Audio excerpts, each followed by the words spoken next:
নমস্কার বন্ধুরা, আমরা চলে এসেছি শীতলগ্রামের শীতলেশ্বর মন্দির প্রাঙ্গণে। আজ মহা ধুমধাম ছিল, শিবরাত্রি উপলক্ষে প্রচণ্ড ভিড় ছিল এই শিব মন্দির প্রাঙ্গণে। এখন ঘড়িতে প্রায় বাজছে রাত্রি 9টা, সেই জন্য আর কেউ এখানে নেই, সমস্ত কিছু একদম ফাঁকা।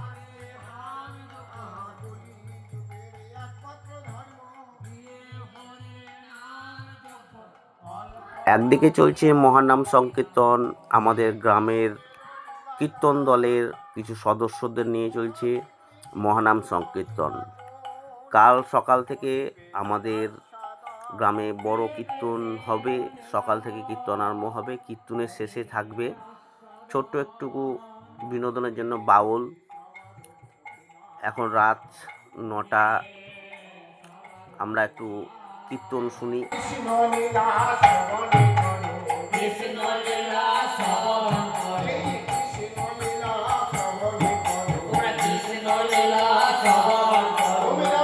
একদিকে চলছে কীর্তন মহানাম সংকীর্তন, আর একদিকে চলছে আমাদের শিব মন্দিরটাকে পরিষ্কার করার কাজ।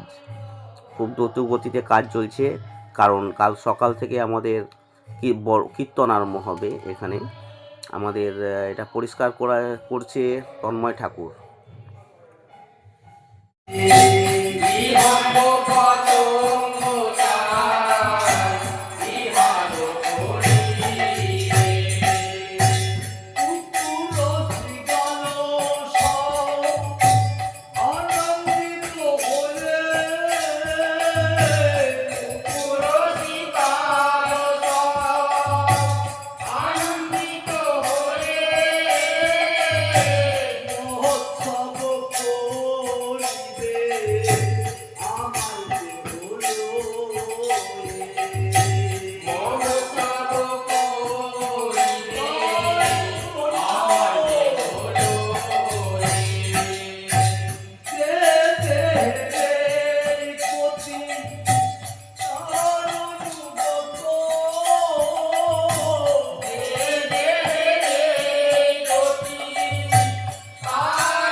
ঠাকুর